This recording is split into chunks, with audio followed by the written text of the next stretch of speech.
썰록, GDP는 올랐더라. 그래서 일본 통치가 도움이 됐다고. 식민지 경제 성장의 불편한 진실. 여러분, 오늘은 제가 좀 위험한 질문을 하나 드리려고 합니다. 1910년부터 1945년까지 35년간의 일제강점기. 이 시간 동안 한반도의 GDP는 올랐습니다. 철도가 깔렸습니다. 항구가 만들어졌습니다. 근대적 행정체계가 도입됐습니다. 그렇다면 일본의 통치가 결과적으로는 도움이 됐단 것 아니냐는 말 어떻게 생각하세요? 잠깐, 이미 불쾌해지셨나요? 아니면 반대로 그거 사실 아니야 하고 고개를 끄덕이셨나요? 오늘 저는 여러분을 불편하게 만들 겁니다. 왜냐고요? 역사의 진짜 아이러니는 항상 우리가 외면하고 싶은 곳에 숨어 있거든요. 그런데 말이죠, 오늘 이야기의 핵심은 이겁니다. GDP가 올랐다는 사실과 그게 좋은 일이었다는 해석은 전혀 다른 이야기입니다. 그리고 그 차이를 헷갈리는 순간 우리는 역사를 왜곡하게 됩니다. 뉴라이트도 민족사학도 어느 한쪽만 보면 다 놓치는 진실이 있습니다. 오늘 그 진실을 파헤쳐 보겠습니다. 썰록 채널에 오신 것을 환영합니다. 저는 도파민 생성자 도생 썰록입니다. 만약 여러분이 식민지 근대화론이라는 말을 들어보셨거나 교과서가 말해주지 않는 일제강점기의 경제 이야기가 궁금하셨다면 이 영상을 보시면서 도파민 수혜자, 도수가 되시기를 바라봅니다. 오늘 저는 한국 사회에서 가장 뜨거운 역사 논쟁 중 하나를 정면으로 다룹니다. 뉴라이트 학자들은 말합니다. 일제강점기에 한국 경제가 성장했다. 인프라가 건설됐다. 이걸 부정하면 안 된다. 민족사학자들은 말합니다. 그건 수탈을 위한 도구였을 뿐이다. 성장의 과실은 전부 일본이 가져갔다. 두 진영은 수십 년째 싸우고 있습니다. 그런데 저는 오늘 이 싸움 자체에 문제가 있다고 말씀드리려고 합니다. 왜냐하면 진짜 아이러니는 그 싸움 바깥에 있거든요. 자, 시작해볼까요? 먼저 사실부터 직시하겠습니다. 2004년 낙성대 경제연구소가 발표한 연구에 따르면 1910년대부터 1940년대까지 한반도의 1인당 실질 GDP는 연평균 약 2.3% 성장한 것으로 추정됩니다. 당시 세계 평균에 비해 나쁘지 않은 성장률이에요. 철도도 놀라운 속도로 깔렸습니다. 1910년 한반도 철도는 약 1000km 수준이었는데 1945년에는 6000km를 넘어섰습니다. 35년 만에 6배로 늘어난 거예요. 경부선, 경의선, 호남선, 지금 우리가 쓰는 철도 노선의 뼈대 상당수가 이 시기에 만들어진 겁니다. 학교도 늘었습니다. 1910년 조선 전체의 근대식 학교는 손가락에 꼽을 정도였지만 1940년대엔 수천 개로 늘어났습니다. 문맹률도 서서히 감소했고요. 의학이 도입됐습니다. 전염병 통제 시스템이 갖추어지면서 인구가 증가했습니다. 1910년 약 1,300만 명이던 한반도 인구는 1945년 약 2,500만 명으로 늘었습니다. 자, 이 숫자들만 보면 어떤 느낌이 드세요? 꽤 발전했는데? 싶지 않으신가요? 그런데 말이죠, 여기서 반전이 있습니다. 이 숫자들 뒤에 무엇이 있었는지 우리는 함께 살펴봐야 합니다. 철도 이야기부터 해볼게요. 6,000km의 철도. 굉장하죠? 그런데 이 철도가 어느 방향으로 깔렸는지 아세요? 대부분 남북 방향입니다. 부산에서 서울을 거쳐 신의주까지, 원산에서 내륙을 거쳐 만주까지. 한반도 내부를 촘촘하게 연결하는 동서 노선은 훨씬 부족했습니다. 왜 그럴까요? 일본의 전략을 생각해보면 답이 나옵니다. 철도의 목적은 두 가지였어요. 하나는 한반도의 쌀, 연화, 광물을 최대한 빠르게 부산항으로 실어 나르는 것. 다른 하나는 군대와 물자를 대륙 침략에 전진기지인 만주까지 신속하게 이동시키는 것. 철도는 조선인을 위한 교통망이 아니었습니다. 수탈과 침략을 위한 병참선이었습니다. 항구도 마찬가지입니다. 부산, 인천, 원산, 청진 등의 항구가 근대적으로 개발됐는데 이 항구들의 주요 기능은 무역이 아니라 반출이었습니다. 한반도에서 생산된 물자를 일본으로 만주로 내보내는 통로였습니다. 인프라가 건설됐다는 건 사실입니다. 그런데 그 인프라의 방향과 목적을 보면 이야기가 전혀 달라집니다. 이제 좀 더 깊이 들어가 볼게요. 일본이 한반도를 지배하자마자 가장 먼저 한 일 중 하나가 바로 토지 조사 사업입니다. 1910년부터 1918년까지 8년에 걸쳐 진행됐어요. 명목상으로는 토지 소유권을 근대적으로 정리하겠다는 것이었습니다. 그런데 실상은 어땠을까요? 당시 조선의 토지는 복잡한 관습적 소유 체계로 운영됐습니다. 서류상 명의와 실제 경작권이 다른 경우도 많았고 마을 공동 소유 토지도 있었습니다. 일본은 이 기회를 놓치지 않았습니다. 신고주의 원칙을 적용했습니다.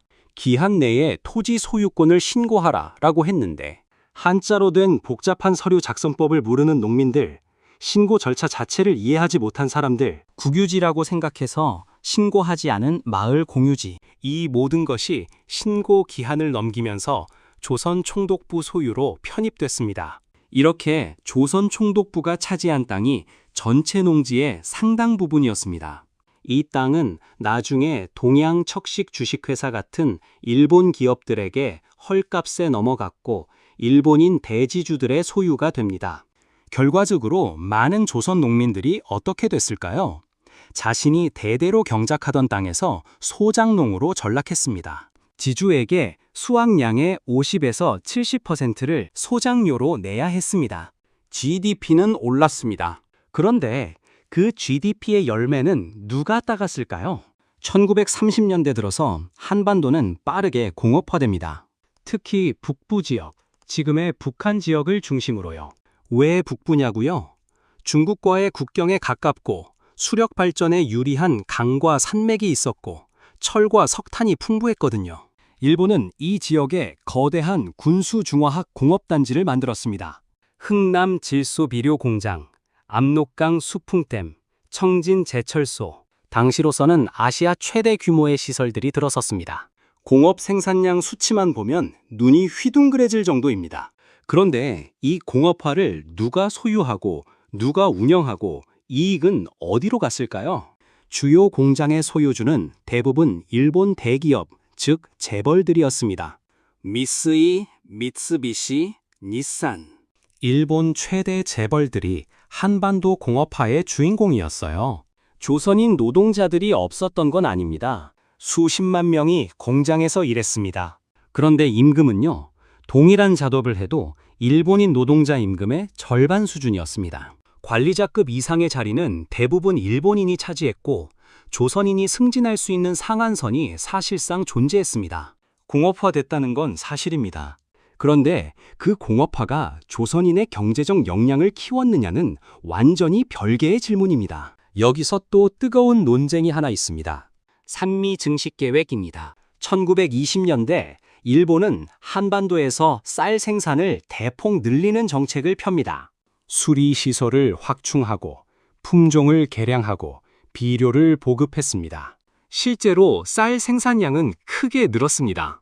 뉴라이트 계열 학자들은 말합니다. 생산량이 늘었으니 그건 발전이다. 수출이지 수탈이 아니다. 대가를 주고 가져간 거니까. 민족사학 계열에서는 말합니다. 늘어난 생산량의 대부분을 일본으로 실어 날랐고 정작 조선 농민들은 굶었다. 이게 수탈이지 뭐냐? 자, 양쪽 주장을 데이터로 보겠습니다. 1920년대에서 1930년대 한반도의 쌀 생산량은 약 1,400만 석에서 1,800만 석으로 늘었습니다. 동시에 일본으로의 쌀 반출량은 약 300만 석에서 900만 석으로 3배 가까이 증가했습니다. 늘어난 생산량의 대부분이 반출됐다는 뜻입니다. 그 결과 조선인 1인당 쌀 소비량은 오히려 줄었습니다. 쌀이 더 많이 생산됐는데 조선 사람들이 먹는 쌀은 더 적어진 겁니다. 부족분을 채우기 위해 만주에서 잡곡을 수입해 먹어야 했습니다. 이게 발전입니까? 수탈입니까? 사실 이 질문에 한 단어로 답하는 것 자체가 문제입니다. 이 이야기의 아이러니는 바로 여기에 있습니다. 교육 이야기를 해보죠. 학교가 늘었습니다. 사실입니다. 1910년, 전국의 초등교육기관이 수백 개 수준이었던 것이 1940년대엔 수천 개로 늘었습니다. 그런데 식민지 교육의 목적이 무엇이었을까요?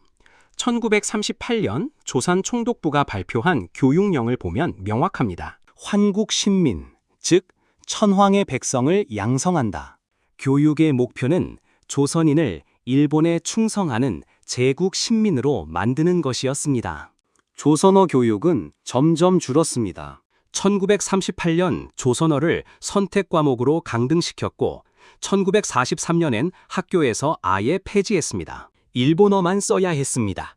역사 교육은요, 조선의 역사는 가르치지 않았습니다. 일본의 역사를 배웠습니다. 조선은 미개했고 일본이 문명을 가져다 줬다는 식민사관을 주입했습니다. 교육 기회가 늘었습니다. 그런데 그 교육의 내용이 조선인으로서의 정체성을 지우는 것이었습니다. 더 아이러니한 건 그 교육 속에서도 조선인들이 배움을 무기로 삼았다는 점입니다. 일본어로 일본 학교를 다니면서도 독립의 꿈을 키운 사람들이 있었습니다. 식민지 교육 시스템 안에서 근대적 지식을 흡수한 지식인들이 나중에 독립운동과 해방 후 국가 건설의 주체가 됐습니다. 이게 바로 역사의 아이러니입니다. 솔직히 말씀드리겠습니다.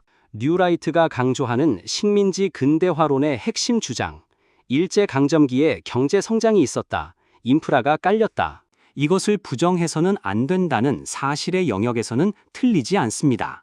그런데 이 40에서 고로 식민, 통치가 조선에 도움이 됐다는 결론을 끌어내는 순간 논리의 비약이 일어납니다.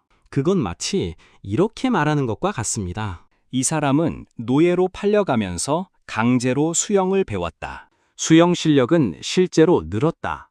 고로 그 사람을 노예로 판 것은 결과적으로 좋은 일이었다. 여러분, 이 논리에 동의하십니까? 반대로 민족사학의 일부 주장 중 일제강점기에는 아무런 경제 성장도 없었고 모든 것이 수탈뿐이었다는 식의 서술도 역사적 사실에서 벗어납니다. 성장의 지표가 있었던 건 부정할 수 없는 사실이고 이것을 부정하면 나중에 더 큰 논리적 허점이 생깁니다.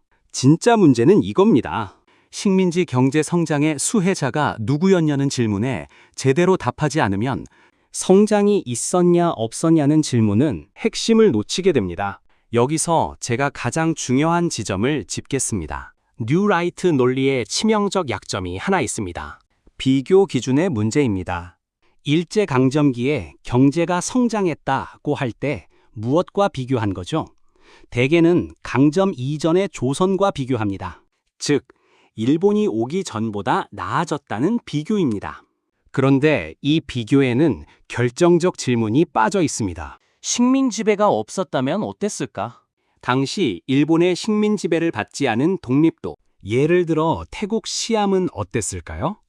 같은 시기 태국도 상당한 경제적 발전을 이뤘습니다. 식민 지배 없이. 같은 시기 일본의 지배를 받던 대만과 비교해봐도 흥미롭습니다. 대만의 경제 성장도 있었지만 해방 후 대만인들이 실질적으로 자국의 산업 기반을 이어받은 정도는 매우 제한적이었습니다.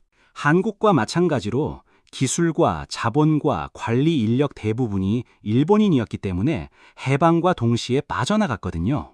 이것이 식민지 공업화의 가장 큰 아이러니입니다. 35년간 공장이 세워지고 철도가 깔렸지만 해방 직후 한반도의 조선인들에게 남은 것은 무엇이었을까요? 일본인 기술자가 빠져나가자 공장이 멈췄습니다. 일본인 관리자가 없어지자 행정 시스템이 흔들렸습니다. 35년간 성장한 경제가 하루아침에 조선인들의 손으로는 운영이 안 됐습니다. 누군가의 집에서 35년간 일해준 사람이 있습니다. 집 관리는 잘 됐습니다. 그런데 그 사람이 집의 구조도, 배관도, 전기도 혼자 이해하거나 관리할 수 없게 해놓았습니다. 그 사람이 나간 뒤 집은 제대로 돌아갈 수 있었을까요? 1945년 8월 15일 해방. 그리고 대한민국은 경제적으로 극도로 혼란스러운 상황에 빠집니다. 일본인 기술자와 관리자 약 70만 명이 철수했습니다. 그들이 운영하던 공장, 철도, 금융 시스템의 핵심 기술과 노하우가 그대로 빠져나갔습니다. 남은 건 하드웨어, 즉 건물과 기계뿐이었는데 그걸 돌릴 기술 인력이 없었습니다. 설상가상으로 한반도는 남북으로 분단됩니다. 공업시설이 집중된 북부는 소련군 점령지로, 농업 중심의 남부는 미군 점령지로 나뉩니다. 경제학자들이 지적하는 아이러니가 바로 이겁니다. 35년간의 식민지 공업화가 남긴 것은 조선인들이 실제로 활용하고 발전시킬 수 있는 산업 역량의 축적이 아니었습니다. 일본 기업과 일본인 관리 체계에 완전히 종속된 속빈 강정 같은 구조물이었습니다. 더 뼈아픈 아이러니는 이겁니다. 식민지 35년간 조선에 이식된 근대화는 해방 직후 한국 경제에 별 도움이 안 됐습니다. 오히려 한국 경제가 진짜 도약한 건 1960년에서 1970년대, 즉 해방 후 15년에서 25년이 지난 뒤였습니다. 그것도 일본이 놓고 간 인프라 덕분이 아니라 한국인들이 새롭게 만들어낸 기업과 교육 시스템과 정부 주도 개발 계획의 결과였습니다. 식민지 경제 성장이 한국의 경제 발전을 이끌었다면 해방 직후 한국이 왜 그렇게 빈곤했을까요? 그런데 말이죠. 저는 여기서 진짜 흥미로운 질문을 드리고 싶습니다. 왜 한국에서 이 논쟁이 이렇게 뜨거울까요? 독일 사람들은 히틀러 치하에서 아우토반이 건설됐다는 사실을 두고 나치 통치가 결과적으로 도움이 됐냐는 논쟁을 하지 않습니다. 인도 사람들도 영국 식민 통치가 경제 성장에 기여했냐는 논쟁에서 고마운 점도 있었다는 결론을 끌어내지는 않습니다. 그런데 한국에서는 이 논쟁이 수십 년째 계속됩니다. 왜일까요? 저는 여기에 두 가지 이유가 있다고 봅니다. 첫째, 일본이 아직도 식민 지배에 대한 진정한 사과와 배상을 완결하지 않았습니다. 이 미결 과제가 역사 논쟁을 정치화시킵니다. 둘째, 일부에서는 이 논쟁을 현재의 정치적 목적에 이용합니다. 식민지 근대화론이 단순한 학문적 주장이 아니라 특정 정치 세력의 역사관을 정당화하는 데 동원되는 경우가 있거든요.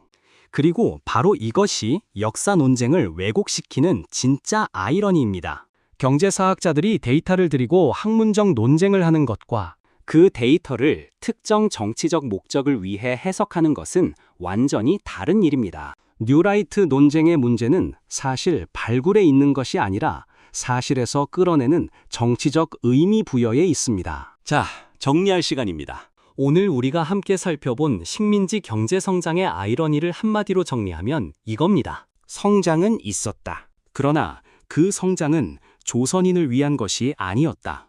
그리고 그 성장이 식민 지배를 정당화하지는 않는다. 이건 마치 이런 이야기입니다. 어떤 집에 강도가 들어와 35년간 살면서 집을 개조했습니다. 벽도 바르고 지붕도 고치고 마당도 다졌습니다. 그런데 그 과정에서 집주인은 자기 방에서 내쫓겨 다락방에 살았고 일한 대가는 쥐꼬리만큼만 받았습니다. 개조된 집의 진짜 수혜자는 집주인이 아니라 강도였습니다. 그리고 강도가 나간 뒤 집주인은 개조된 집을 혼자 관리할 방법도 몰랐습니다. 이 상황에서 강도 덕분에 집이 좋아졌다고 말할 수 있을까요? 그런데 또 이 상황에서 강도는 집에 아무것도 해준 게 없다고 말하면 사실에서 벗어납니다. 역사를 보는 눈이 필요한 이유가 이겁니다. 사실과 해석을 분리해야 합니다. 누가 수혜를 받았는지 물어야 합니다. 그리고 그 경험이 이후 어떤 결과로 이어졌는지를 봐야 합니다. 숫자를 보되 숫자만 보면 안 됩니다. 자, 오늘 우리가 함께 살펴본 이야기를 정리해 볼까요? 일제강점기에 한반도의 GDP는 올랐습니다. 철도가 깔렸고 공장이 세워졌습니다. 이것은 사실입니다. 그러나 그 성장의 과실은 대부분 일본인과 일본 기업이 가져갔습니다. 토지조사 사업으로 농민들은 소작농이 됐고 쌀은 더 많이 생산됐지만 조선인들은 더 적게 먹었습니다. 공업화가 이루어졌지만 기술과 자본과 관리는 모두 일본인 몫이었습니다. 그래서 해방과 함께 그 성장의 상당 부분은 고스란히 빠져나갔습니다. 이것이 식민지 근대화의 진짜 아이러니입니다. 성장했다는 사실이 그 성장이 조선인을 위한 것이었다는 증거가 되지 않습니다. 그리고 그 성장의 존재가 식민 지배를 정당화하는 논리가 되어서는 안 됩니다. 저는 오늘 이 이야기를 하면서 이런 생각을 했습니다. 역사에서 가장 위험한 순간은 진실의 절반만 보는 순간입니다. 뉴라이트가 성장의 숫자만 보고 민족사학이 수탈의 고통만 보는 한 우리는 그 시대를 온전히 이해하지 못합니다. 그리고 온전히 이해하지 못한 역사는 언제든 정치적으로 왜곡되고 소비될 위험에 노출됩니다. 역사를 똑바로 보는 것? 불편해도 복잡해도 단순한 결론이 나오지 않아도 그게 우리가 과거에 빚진 최소한의 성실함 아닐까요? 여러분은 어떻게 생각하시나요? 댓글로 여러분의 생각을 꼭 남겨주세요. 이 주제는 한쪽 목소리만으로는 답이 안 납니다. 여러분의 생각이 진짜 필요합니다. 오늘 이 썰이 생각할 거리가 됐다면 구독 버튼 꾹 눌러주시고요. 좋아요 한 번이 저 도생에게 다음 썰을 만들 도파민이 됩니다. 불편한 역사일수록 제대로 봐야 한다는 그 마음, 여러분과 함께 계속 이어가겠습니다. 다음 썰 힌트 드릴게요. 자유를 위해 싸운 혁명이 가장 잔인한 독재를 낳았다. 그리고 그 독재자를 무너뜨린 건 혁명의 이념을 가장 배신한 나라였습니다. 어느 나라 이야기일까요? 다음 영상에서 뵙겠습니다. 식민지 경제성장의 불편한 진실편을 시청해주셔서 감사합니다.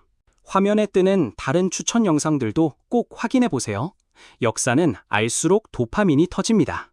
제작 썰로, 비주얼 AI, 스토리보드 엔지니어. 본 영상의 내용은 역사적 사실과 학술적 데이터를 기반으로 재구성되었습니다. 저는 도파민 생성자 썰록이었습니다.